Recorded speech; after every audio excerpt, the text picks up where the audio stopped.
menunjukkan bahwa alam semesta penuh dengan kejutan. Dan kita tidak akan pernah tahu harta karun apa yang akan kita temukan di luar sana di angkasa yang luas. Dan ini bukan satu-satunya bintang aneh yang kita temukan sejauh ini. Ada banyak hal aneh yang tidak dapat dijelaskan di luar angkasa. Sebagai contoh, lihat saja Vega.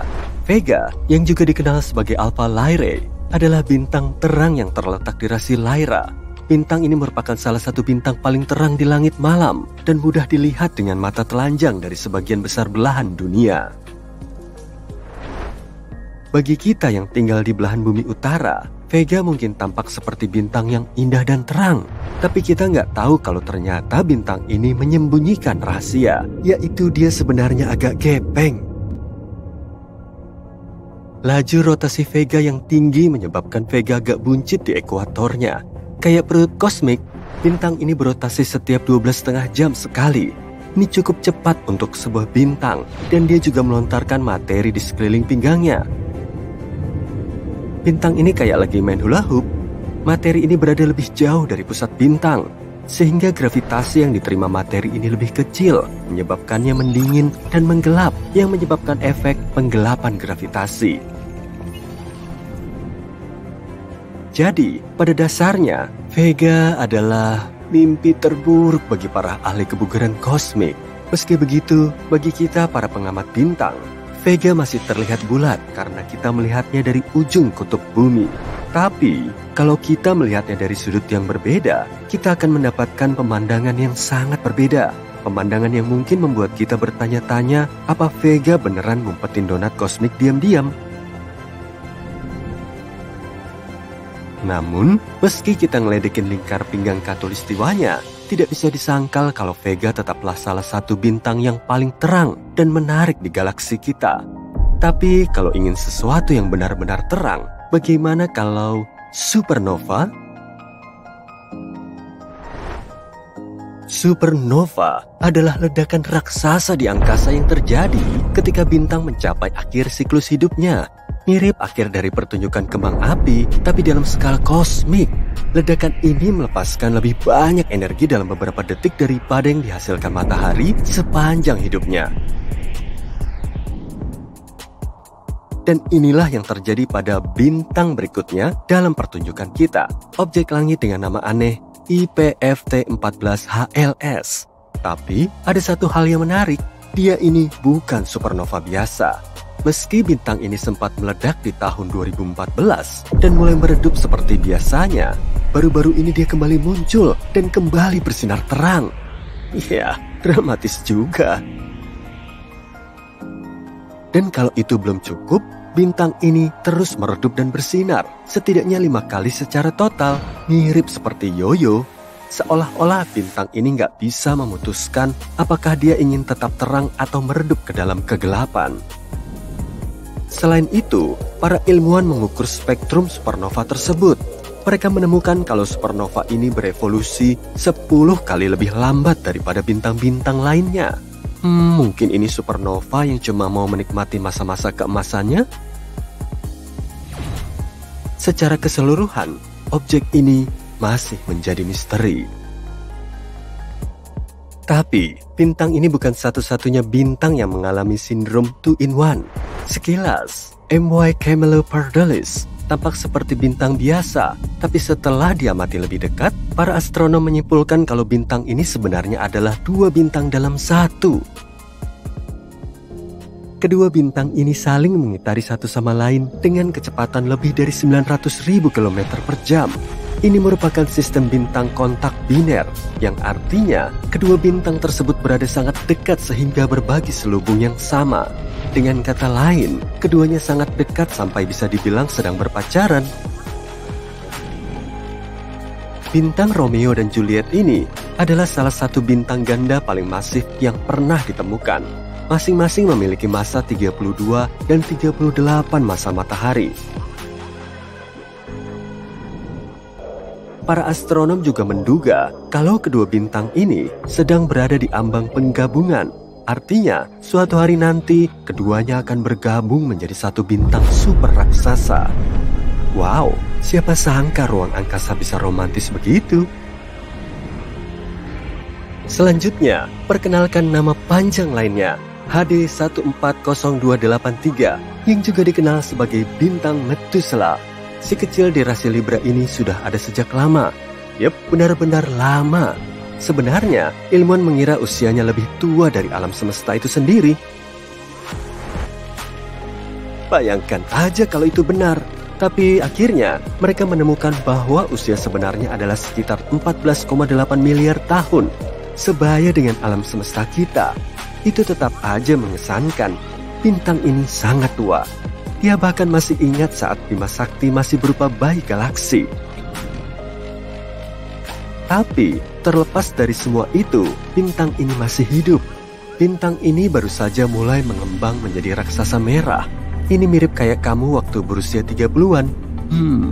Awet muda juga dia.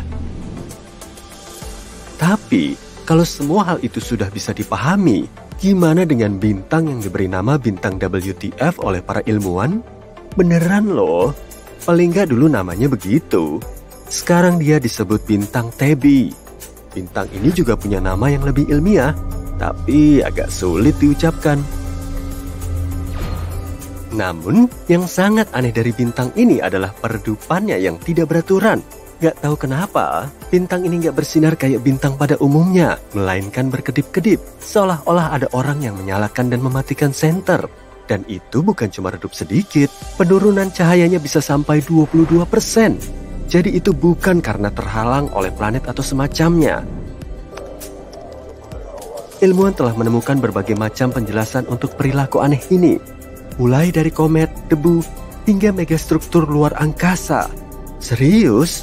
Tapi sebelum imajinasimu jadi terlalu liar, Kastel adalah tempat dingin di masa lalu. Batuannya kayak memancarkan dinginnya musim dingin. Inilah alasan praktis kenapa permadani digantung di dinding kastel agar hawa dingin bertahan di luar dan kehangatan di dalam. Tapi, kamu nggak bisa menggantung begitu saja barang-barang tua di dinding kastel. Benda itu harus indah, heroik, dan punya fitur mengesankan. Bangsa Yunani kuno menggantung permadani atau hamparan di dinding kastil langit. Hamparan indah yang terbuat dari bintang-bintang. Ke-48 rasi di langit utara, semuanya didesain dan diberi nama oleh bangsa Yunani. Kisah Andromeda adalah salah satu hamparan itu.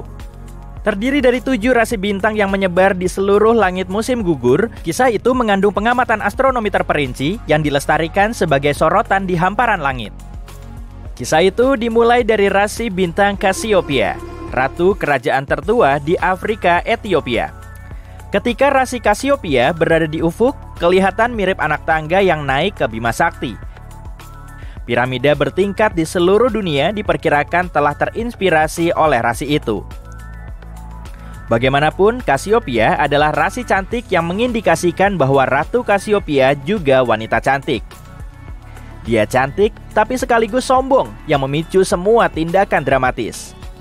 Cassiopeia bisa ditemukan di langit malam berseberangan dengan beruang besar dari Polaris. Seperti beruang besar, Cassiopeia mengitari Polaris dan merupakan rasi bintang kutub. Sebuah supernova teramati di rasi Cassiopeia sekitar tahun 1680 waktu bumi.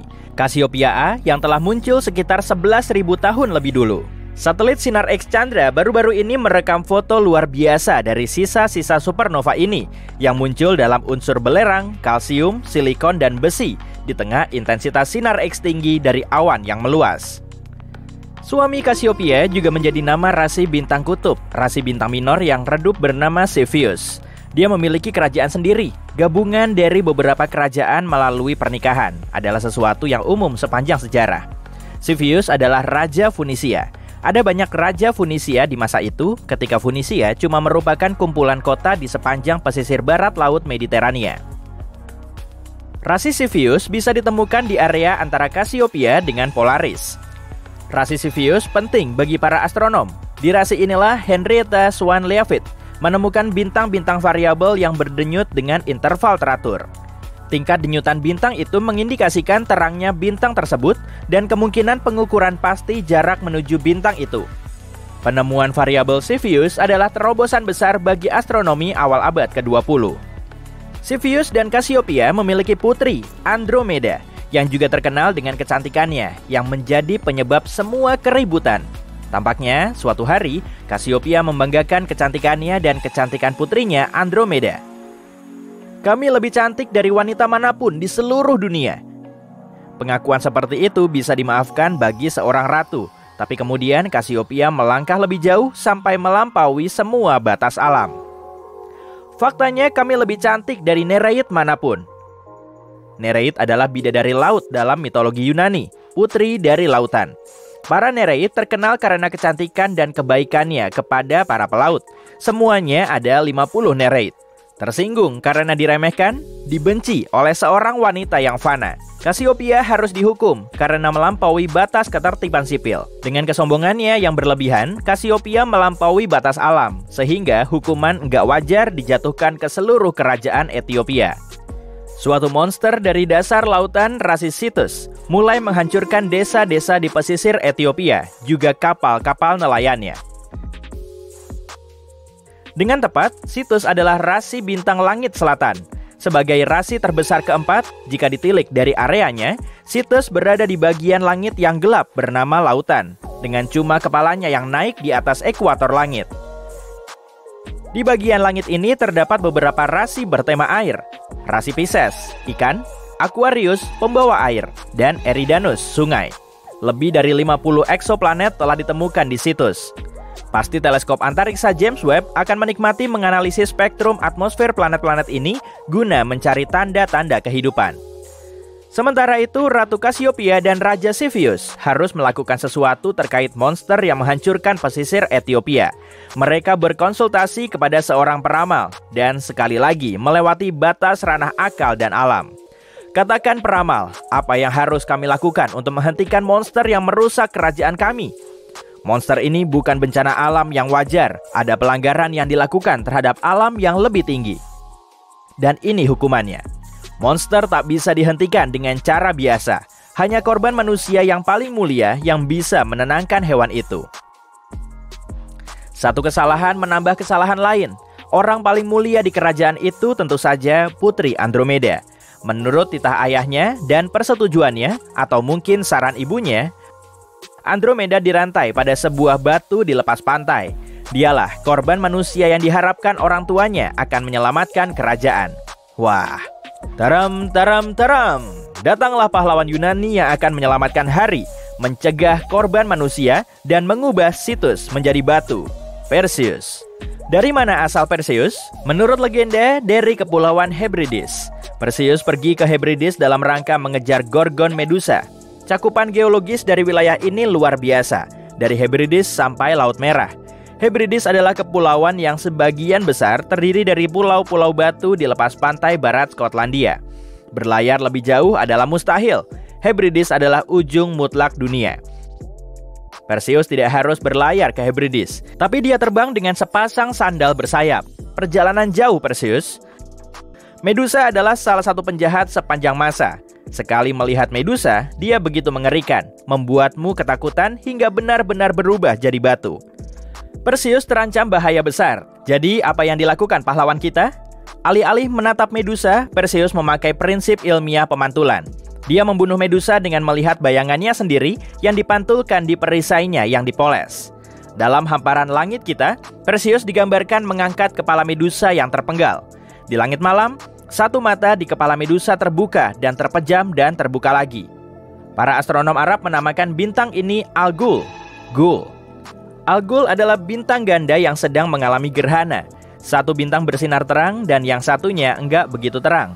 Ketika bintang yang lebih redup mengorbit bintang yang terang, membuatnya mengalami gerhana, maka mata Medusa tertutup. Karena bintang yang redup butuh waktu 2 hari 20 jam 49 menit untuk mengorbit bintang terang, mata di kepala Medusa terbuka tiap sekitar 1,5 hari. Rasi Perseus langsung di bawah rasi Cassiopeia, dan para pengamat langit akan melihat dengan cepat apa bintang Al-Ghul sedang gerhana, jika mata Medusa terbuka atau terpejam. Perseus terbang kembali dari Hebrides ditemani oleh Pegasus, kuda bersayap. Bagian pusat dari Pegasus adalah segi 4 besar yang tersusun atas 4 bintang. Karena bumi mengelilingi matahari, segi 4 besar tepat berada di tengah langit malam di musim gugur. Di musim panas, segitiga musim panas Vega, Deneb, dan Altair berada di tengah langit malam. Di musim semi ada Leo, sang singa, dan di musim dingin rasi bintang Orion atau pemburu atau Waluku. Inilah dinding-dinding kastel langit dan semuanya memiliki hamparan permadani luar biasa.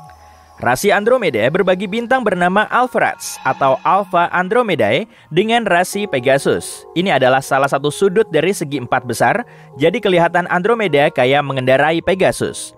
Mahkotanya, ingat, dia seorang putri, melayang di dekatnya M31, galaksi Andromeda. Untuk melihat M31, lintasi sudut-sudut segi empat besar dari bintang terendah ke yang teratas. Lalu lanjutkan sedikit untuk melihat galaksi Andromeda. Pastikan mengintipnya dari sudut matamu. Ini disebut averted vision. Sudut-sudut matamu lebih sensitif terhadap cahaya. Jadi kamu akan bisa melihat galaksi spiral besar yang jauhnya 2,5 juta tahun cahaya ini sebagai noda cahaya 1,5 kali lebih luas dari bulan purnama. Perseus nggak sepakat dengan tumbal manusia, maka dia menghentikannya dan menyelamatkan Andromeda dengan mengekspos Cetus ke tatapan Medusa. Dan di sini, kita bertemu dengan variabel gerhana kedua di hamparan langit kita. Mira, bintang pusat dari Cetus adalah monster laut itu. Mira asal dari kata bahasa Inggris mirror atau cermin, sangat pas dengan kisah tentang kecantikan yang sia-sia. Adalah bintang ganda yang mengalami gerhana. Bintang redup yang mengelilingi bintang terang adalah katai putih yang nggak cukup terang untuk dilihat dengan mata telanjang. Efeknya adalah pusat Cetus tertutup. Mira mengalami gerhana dan lenyap. Siklus ini terulang tiap 332 hari. Hamparan bintang luar biasa kita cuma punya 2 bintang binar gerhana yang bisa dilihat dengan mata telanjang. Galaksi spiral terdekat dan pahlawan yang nggak suka tumbal manusia dan memakai prinsip ilmiah pemantulan untuk menggagalkan monster mitologis. Wah, aku akan memasangnya juga di dinding kastelku. Pada tahun 2017, para astronom mengamati bintang terang yang melesat keluar dari galaksi Bima Sakti. Objek ini terus ngebut pada kecepatan 3,2 juta kilometer per jam, hampir 4 kali lebih cepat dari gerak matahari mengelilingi pusat galaksi Bima Sakti. Bintang induk kita ini perlu waktu lebih dari 225 juta tahun untuk melakukan 1 kali orbit penuh. Tapi masalahnya, bintang pengembara itu bergerak berlawanan arah dari kebanyakan orbit bintang saat mengelilingi pusat galaksi kita.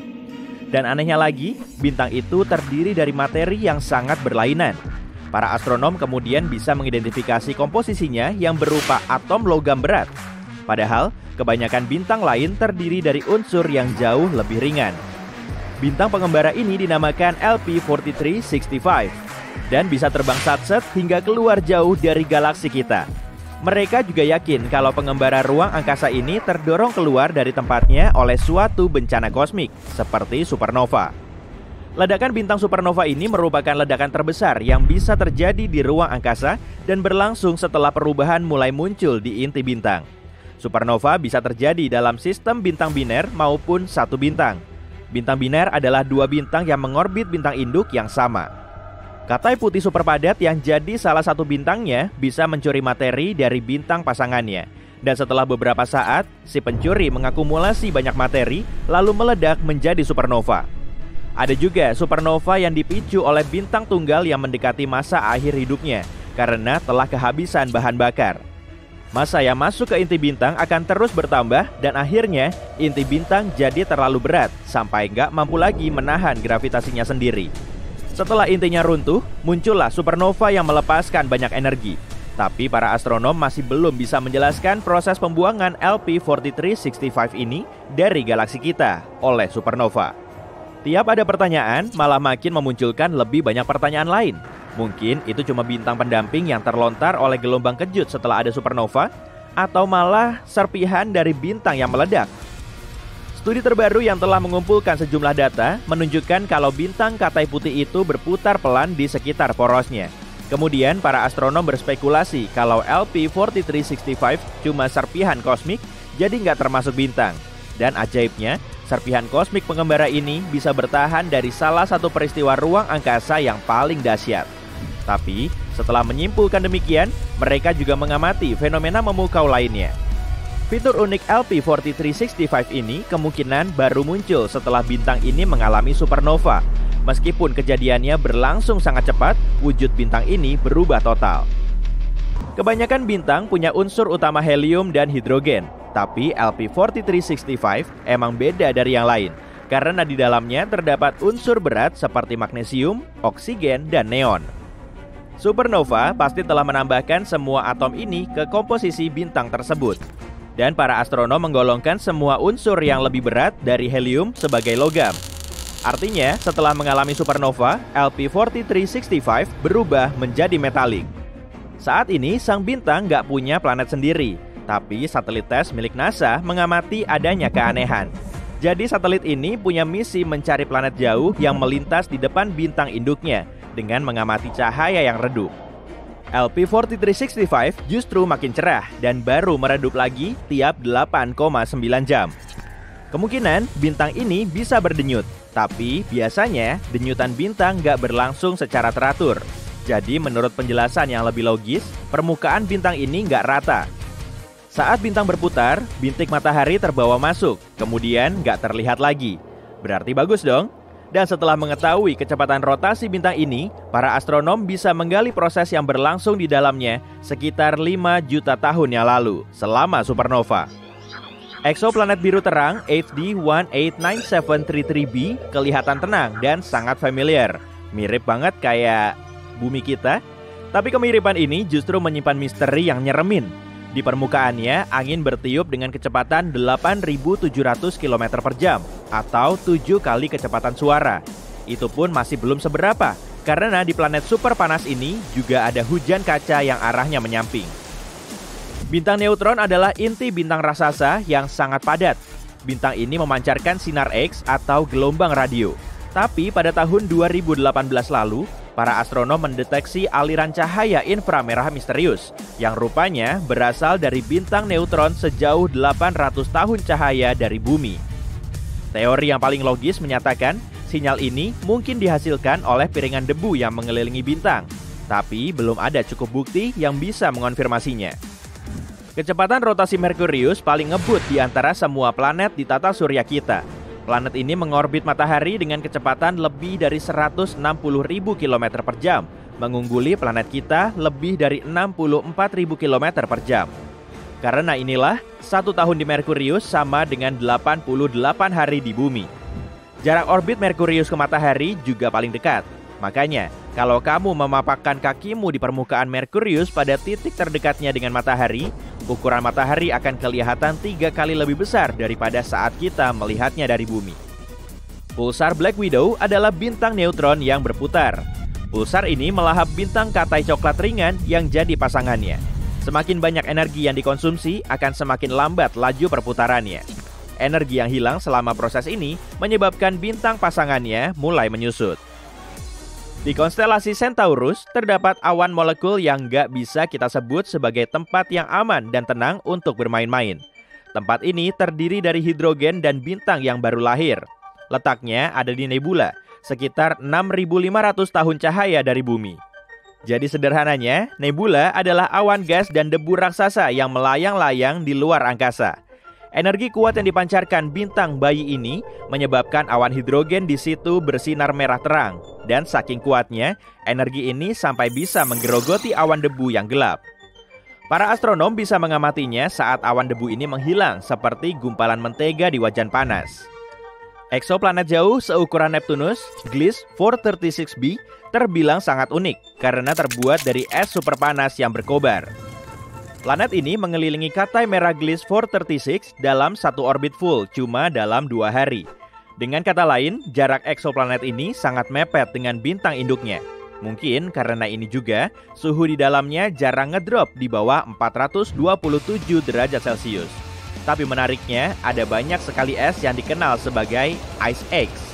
Es ini tetap padat meskipun suhunya sangat tinggi. Jupiter adalah planet terbesar di tata surya kita. Planet ini 318 kali lebih besar dari bumi dan 2,5 kali lebih besar dari total ukuran planet lain di tata surya kita. Tapi anehnya, kalau bobot raksasa gas ini makin berat, ukurannya malah mengecil. Tambahan massa yang didapat akan bikin planet ini lebih padat, lalu membuatnya mulai menarik dirinya sendiri. Para astronom mengklaim Jupiter kemungkinan akan 4 kali lebih berat dari bobotnya sekarang, tapi ukurannya nggak akan berubah.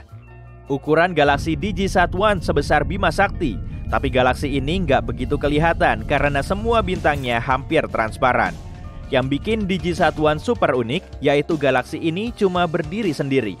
Kalau galaksi lain sih biasanya berkelompok. Mungkin DG-SAT-1 telah terbentuk di periode lain sekitar 1 miliar tahun setelah Big Bang. Kalau klaim ini terbukti benar, berarti galaksi tersebut telah jadi fosil hidup. Satelit Saturnus, Hyperion, termasuk satelit teraneh di tata surya kita. Tapi bentuknya sebetulnya nggak aneh-aneh amat. Satelit yang menyerupai batu apung ini dipenuhi banyak kawah, serta memiliki listrik statis yang mengalir keluar angkasa. Sekitar 4.000 tahun cahaya dari bumi, ada planet yang wujudnya mirip bongkahan berlian besar. Kepadatannya paling tinggi di antara semua planet yang telah ditemukan, dan sebagian besarnya terdiri dari karbon. Saking padatnya, sampai-sampai para astronom memperkirakan kalau karbon ini berwujud kristal. Maka sebagian dari planet ini kemungkinan berupa berlian. Ceres merupakan objek luar angkasa paling berat di sabuk asteroid antara Jupiter dan Mars. Total masanya hampir sepertiga dari massa seluruh sabuk asteroid. Selain itu, Ceres merupakan planet katai terkecil di luar sana. Benda luar angkasa ini juga menjadi satu-satunya planet katai yang terletak di sabuk asteroid sekaligus di tata surya bagian dalam. Para astronom kadang menjuluki Jupiter sebagai bintang gagal. Raksasa gas ini memang punya banyak helium dan hidrogen, tapi dengan massa segitu, Jupiter nggak bisa melakukan reaksi fusi di dalam intinya. Dengan cara seperti ini, bintang akan menghasilkan energi. Atom hidrogen saling berfusi di bawah tekanan dan panas ekstrim, lalu menghasilkan helium. Proses ini juga melepas cahaya dan panas. Jupiter cuma akan bisa melakukan reaksi nuklir dan berubah menjadi bintang kalau masanya bertambah 70 kali lipat. Kondisi di luar angkasa sangat hening. Di sana cuma ada ruang hampa tanpa atmosfer, sedangkan gelombang suara perlu medium agar bisa merambat. Karena itulah, planet yang beratmosfer seperti bumi terdengar sangat bising. Nggak seperti saudara jumbonya, lubang hitam ini diperkirakan berukuran sangat kecil dan maksimal cuma sebesar atom. Meski begitu, beratnya setara dengan 1000 sedan. Salah satu teori juga mengklaim banyak lubang hitam mikro kemungkinan telah terbentuk sesaat setelah Big Bang. Malahan, sebagian ilmuwan bilang sejumlah lubang hitam ini melewati planet kita setiap hari. Setiap jamnya, jumlah energi matahari yang terkirim ke bumi lebih banyak dari konsumsi energi di bumi dalam setahun. Meski orang zaman now menggunakan lebih banyak energi matahari daripada 10 tahun lalu, total konsumsinya cuma 0,7% dari penggunaan listrik tahunan dunia. Kemungkinan ada bulan yang juga mengorbit bulan lain, tapi para astronom belum menyepakati teori ini. Umumnya, planet mengorbit bintang dan bulan mengorbit planet. Tapi kenapa nggak ada bulannya bulan atau moon yang juga dikenal sebagai subbulan, moonet atau moon? Para peneliti mengklaim kalau moon bisa aja memang ada, tapi induk bulan harus cukup besar dan moonnya cukup kecil. Jarak antara bulan-bulan ini dan planet induknya juga harus berjauhan. Sebagai planet terberat di tata surya kita, Jupiter memiliki gaya gravitasi yang paling kuat, bahkan kekuatannya sampai 2,5 kali dari gravitasi bumi. Suatu saat nanti, gravitasi raksasa gas ini bisa mengoyak komet besar Shoemaker-Levy 9. Dan kalau sudah begini, Jupiter akan menelan sisa komet sebelumnya. Saat berdiri di ekuator Mars, kamu akan ngerasain suhu di kakimu seperti biasa-biasa aja, tapi kepalamu bisa langsung beku. Sebelum melayang-layang tak tentu arah di ruang angkasa dan melewati galaksi, planet pengembara pernah terlempar keluar dari bintang induknya. Tapi ada planet unik yang berjarak 200 tahun cahaya dari bumi. Ukurannya sebesar planet, tapi medan magnetnya 200 kali lebih kuat dari Jupiter. Gravitasinya juga sangat kuat, hingga menghasilkan aurora yang terus berkedip di atmosfer kita. Europa merupakan salah satu satelit terbesar di Jupiter, meskipun ukurannya lebih kecil dari bulan. Tapi menariknya, permukaan Europa tertutup oleh es. Sebagian dari es ini sangat halus, jadi dipakai untuk main seluncuran. Selain itu, lompatan setinggi 1,2 meter di planet kita akan melambungkanmu hingga hampir 7 meter ke udara Europa. Meski begitu, kecepatan pendaratannya kurang lebih sama dengan di bumi. Haumea alias planet katai yang mengorbit sabuk Kuiper punya bentuk oval unik dan 2 satelit. Karena satu harinya cuma berlangsung selama 4 jam, Haumea digolongkan sebagai objek besar yang rotasinya paling cepat di seluruh tata surya kita. Yang paling misterius tentang Haumea, justru planet ini punya cincin tipis selebar 64,4 km di sekelilingnya. Para astronom belum bisa menjelaskan proses dan asal-muasal objek langit ini, hingga akhirnya muncul di sekitar planet Katai tersebut. 11 bumi bisa muat di ekuator Jupiter, dan kalau planet kita seukuran anggur, si raksasa gas akan sebesar bola basket. 9 pesawat luar angkasa telah terbang ke Jupiter. 7 diantaranya cuma melewatinya dan 2 sisanya mengorbit di planet besar itu. Pesawat termutakhir, Juno, tiba di Jupiter pada tahun 2016. Kawah di kutub selatan bulan diperkirakan menjadi tempat paling dingin di seluruh tata surya. Dasar kawahnya selalu berada dalam bayangan, dan suhu tertinggi di sana cuma sampai minus 238 derajat Celcius, termasuk saat siang bolong. Kalau kamu mau terbang ke Pluto dengan pesawat, waktu tempuhnya sekitar 800 tahun. Gunung tertinggi di tata surya terdapat di asteroid Vesta yang ternyata tingginya cuma beda tipis dengan Olympus Mons. Puncaknya setinggi 22,5 km dari dasar gunung, sehingga Rhea Silvia, begitulah namanya, hampir 3 kali lebih tinggi dari Everest. Cincin Saturnus nggak ditemukan secara bersamaan, tapi satu demi satu. Jadi penamaan cincin ini berdasarkan urutan abjad sesuai waktu penemuannya. Dan akhirnya namanya jadi begini: D, C, B, A, F, G, dan E. Sehari di Venus kurang lebih selama 243 hari di bumi. Berarti kalau mau weekendan di Venus, kamu harus nunggu sekitar 3 tahun di bumi, karena 1 hari di Venus lebih lama dari 1 tahunnya. Fenomena Terminator Event sedang terjadi di ekuator matahari. Tabrakan medan magnet ganas ini bisa menyebabkan tsunami plasma ganda yang sangat dahsyat. Bencana ini mampu mengoyak permukaan matahari dan kecepatannya mencapai 305 meter per detik. Peristiwa ini bisa berlangsung selama berminggu-minggu dan terjadi hampir tiap 10 tahun. Angin Neptunus paling kencang di seluruh tata surya kita, bahkan kebanyakan bisa mencapai 2.574 km per jam. Hampir semua badai besar ini bisa menelan planet kita bulat-bulat. Bintang paling terang ke-18 di langit malam alias Fomalhaut bisa jadi pemandangan yang mencekam. Bintang ini dijuluki mata Sauron. Karena cincin debu dan serpihan di sekelilingnya terlihat mirip mata raksasa yang tatapannya bikin nyalimu langsung ciut. Masa bintang misterius ini 2 kalinya masa matahari dan jaraknya 25 tahun cahaya dari bumi. Kalau dalam ukuran kosmik sih, jarak segitu terbilang dekat. Mars punya 2 satelit, yaitu Phobos dan Deimos. Dalam 30-50 juta tahun ke depan, gaya gravitasi planet ini akan mengoyak Phobos. Dan peristiwa ini mungkin akan menyebabkan terbentuknya cincin di sekitar Mars. 1 asteroid seukuran mobil memasuki atmosfer bumi setiap tahun. Penyusup kayak gini bisa aja menghancurkan 1 kota kecil dari muka bumi. Debu dan asapnya akan naik ke atmosfer, menghalangi sinar matahari yang mau masuk ke permukaan planet kita. Akibatnya, suhu global ngedrop dan iklim pun berubah. Tapi untungnya, asteroid seperti ini sudah terbakar di atmosfer sebelum mendekati permukaan bumi. Sinyal radio yang terpancar dari ruang angkasa saat menghubungi bumi nggak sekuat bola lampu di lemari es. Setelah sampai di bumi, kekuatannya cuma 1/1 kuintillion watt. Pantesan aja ya, antena yang menangkap sinyal super lemah ini sangat besar. Deep Space Network yang mendeteksi sinyal dari pesawat luar angkasa punya antena parabola yang berukuran hingga 70 meter, lebih besar dari lapangan sepak bola. Pada tahun 1999, NASA kehilangan pengorbit Mars karena tim tekniknya menggunakan sistem metrik, sedangkan tim yang lain menggunakan bantuan sistem imperial. Nebula adalah awan gas dan debu raksasa. Seiring waktu, gravitasi akan menarik gumpalan debu dan gas ini hingga ukurannya terus besar. Gravitasinya juga semakin kuat. Akhirnya, massa nebula akan jadi sangat berat, hingga runtuh oleh gravitasinya sendiri, lalu terbentuklah bintang baru. Sekitar 4.000 tahun cahaya dari bumi, tepatnya di konstelasi Scorpion, ada nebula kupu-kupu berdiameter lebih dari 3 tahun cahaya.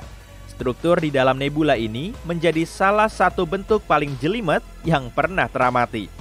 Bintang induk nebula yang berupa katai putih punya suhu 250.000 derajat Celcius. Artinya, bintang ini terbentuk dari bintang besar lain yang diperkirakan lebih dari 5 kali lebih besar dari matahari kita. Katai putih ini dikelilingi cincin tebal yang ekuatornya punya debu dan gas. Mungkin karena itulah seluruh strukturnya kelihatan mirip jam pasir atau kupu-kupu. Kalau semua asteroid di tata surya digabungin, total masanya nggak akan melebihi 10% dari massa bulan kita. Ada awan uap air yang melayang-layang di luar angkasa. Awan ini mengelilingi lubang hitam supermasif sejauh 12 miliar tahun cahaya dari bumi. Awan mengandung 140 triliun kali dari seluruh volume air di planet kita. Para astronom memperkirakan awan air ini muncul 1,6 miliar tahun lebih lambat dari alam semesta kita. Objek terpadat di ruang angkasa adalah bintang neutron. Meski cuma seukuran satu kota kecil, masanya sekitar 1,4 kali massa matahari. 1 sendok teh materi bintang neutron akan seberat 1 miliar ton. Dan gravitasi bintang neutron 2 miliar kali lebih kuat dari gravitasi di planet kita. Pada tahun 1993, probe Galileo sedang melakukan perjalanan melewati asteroid Mini dan diameter maksimumnya 32 km. Tetap aja sih, objek kecil ini punya satelit selebar 1,6 km. Para astronom telah menemukan banyak satelit yang mengorbit di berbagai planet kecil di tata surya. Kita dilingkupi matahari. Atmosfer bintang ini membentang jauh melampaui permukaannya yang terlihat, dan planet kita berada dalam jangkauannya. Begitulah angin surya menghasilkan fenomena menakjubkan seperti cahaya kutub utara dan selatan.